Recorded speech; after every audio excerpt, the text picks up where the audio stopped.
Kumusta mga kaalon? Welcome back sa Alon Network Tutorial. Sa nakaraang episode, natutunan natin kung ano ang cyber security at ethical hacking, Kali Linux at Windows Subsystem for Linux o WSL. Ngayon naman ay sisimulan na natin ang pinakaunang hakbang sa pag-aaral ng Linux. Pag-uusapan natin dito ang Linux file system. So kapag naintindihan mo kasi ang topic na ito, mas magiging madali na sa iyo ang paggamit ng Linux terminal at ng iba't ibang cyber security tools sa mga susunod na episode. Kaya tara, simulan na natin yan. So dragon. So safety reminder lang muna tayo. So una, ang tatalakayin natin ay ano ang Linux file system. So kapag gumagamit tayo ng Windows, sanay tayong makakita ng drive C, drive D, at saka drive E. So iba't ibang drive yon. So hanggang dulo pa yon. So pero sa Linux, walang drive C, walang drive D. Lahat ay nagsisimula sa iisang root directory. So, yun yung slash. Ang simbolong slash o ang tinatawag na root directory, ito ang pinakasimula ng buong Linux file system. So, lahat ng files at folders ay nasa ilalim nito. So, halimbawa, isipin mo ang isang malaking puno. Ang ugat nito, ang root. Mula rito, may iba't ibang sanga. Ganito rin sa Linux.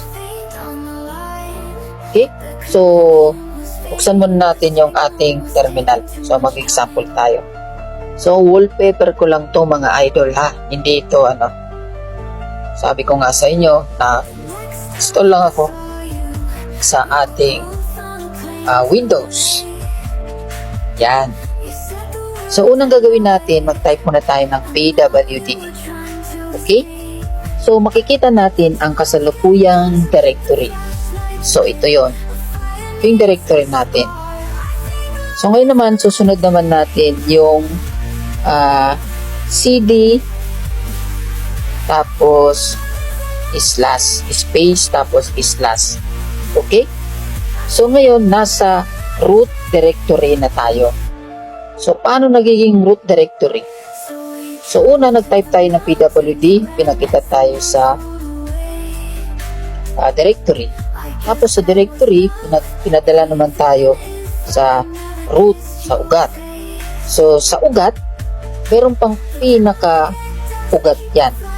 So, na-type ulit tayo ng pwd. So, parang magulo, no? Ayan, yung pwd na yan, nandito ka na sa ilalim ng slash. Okay? So, lalabas na dyan yung slash. Okay? Tapos sa slash, mag-i-slash ulit tayo. Tada! So, yun sa ilalim ng slash, nandito tayo sa list ng directory. Okay? So, parang magulo, no? Tapos, kapag nandun ka na, titingnan natin ngayon yung list nung slash. So, i-type lang natin dyan yung list. So, makikita natin dyan yung mga bin, root, dep, etc. Tapos, home. Okay? So, huwag kayong mag-alala o matakot kung marami kayong nakikitang folders. Okay? So, yan yung mga folders na nakikita natin. So, iisa-isay natin to. So, susubukan natin isa-isay. Okay? So, una, pangilan na ba? Pangatlo na yata eh. Tapos, ang gusto nating pasukan, kung gusto mong pasukan itong home, i-type mo lang dyan yung cd space slash then home. Then, enter. So, nandun ka na ngayon sa ilalim ng home. Ngayon, sa ilalim ng home, gusto mong makita yung list ng directory. Na-type mo naman dyan yung list. Okay? So, sa loob ng list, nandito ka na ngayon sa folder na CalL. Okay? So, ito ang pinaka-importanting folder para sa mga karamihan ng mga user. So, dito nakalagay ang mga personal files. Kasi dito yung pinaka-ugat ba? Ito yung parang bahay mo. So, yan yun. So, halimbawa, ang pangalan ng home/Alon. So, yun. So, kung ang username mo ay Alon, so dito mo makikita ang mga documents, download, desktop, at iba pang mga personal files. So, ito yun. So, yan yun siya. So, isipin mo, itong bahay mo. So, dito nakalagay ang lahat ng personal mong mga gamit. So, parang ganun yun. Diba? So, yun. So, nag-gets mo ba? So, kung hindi mo nag-gets, ulitin mo na lang. Okay. So, napasok na natin yung home, di ba? So, gusto naman natin ngayong pasukan yung ETC. Saan si ETC? So, pag gusto mong pasukan si ETC, i-type mo lang cd space then slash then ETC. Ngayon, nandun ka na ngayon sa loob ni ETC. Sa loob ni ETC, maglagay ka na naman dyan ng list. So, yun, makikita mo lahat dyan yung mga list. Okay? So, ang ETC folder ay naglalaman ng configuration files ng Linux. Okay? So, halimbawa, yan yung mga password, host, SSH, APT. So, yan. So, halos lahat ng settings ng Linux ay makikita mo rito. Okay? So, yan yun. So, parang office cabinet ng system administrator.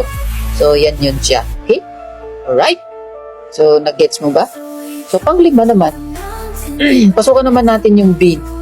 So, paano naman pasukan yung bin? Pasukan natin yung bin, mag-cd ka lang, space, slash, then, bin. Okay? Tapos, pagka nandun ka na sa bin, ulitin mo lang, slash, ls. O, yan. So, ang bin, ang nangangahulugan na binary. So, dito nakalagay ang mga pangunahing commands ng Linux. So, halimbawa, yan yung ls, cp, mb, cat, pwt. So, yan. Marami pang iba yan. Diba? Marami yan kasi nandyan lahat yung mga command ng Linux. So, kapag nag-type kasi tayo dyan ng mga command, dito niya yung kinukuha. So, kapag wala dyan, ibig sabihin, hindi niya yun. So, parang toolbox. Diba na banggit natin sa una? So, parang toolbox. Dito niya kinukuha yung lahat ng mga gamit. So, mga range, pipe cutter, yan. Pero hindi yun. So, nandito. Di ba? Ang dami. So, yan lahat yung command ng bin. So, maraming application ang naka-install dito. Okay? Alright. Okay, sunod naman yung user USR. So, ganun lang uli. cd slash then USR. Okay? Then para makita, ilis mo lang. Okay? Alright. So, yan, makikita mo naman dyan yung bin, games, include leads, yan, etc. So, parang malaking software warehouse yan. So, yan yun siya. Okay? So, pang-7, titingnan naman natin yung bar. So, yung bar naman, ganun uli. cd and bar. Kapag ganun ka na sa bar, list, then makikita mo naman dyan yung mga backup, cut, sleep, local, log, mail, op, tapos run, then school. So, yan, makikita mo dyan yung mga logs. So, dito madalas napupunta ang mga logs ng system. Okay? So, ibig sabihin, parang logbook yan. Okay? So, yan yun siya. So, sunod naman, isa-isa na naman natin yung cd slash, then tmp, then enter. And then, pagka na-enter mo na yan, ano lang, ulitin mo lang. Then, ayan siya, system, private, blah blah blah, ayan, makikita mo dyan. Okay? So, yan yung mga temporary files lamang ang laman nito. So, yan yun siya. So, parang mesa. kung saan pansamantalang nilalapag ang mga gamit habang nagtatrabaho ka, di ba? So ito yon, ito yung temp. Ito yung nilalaman ng temp.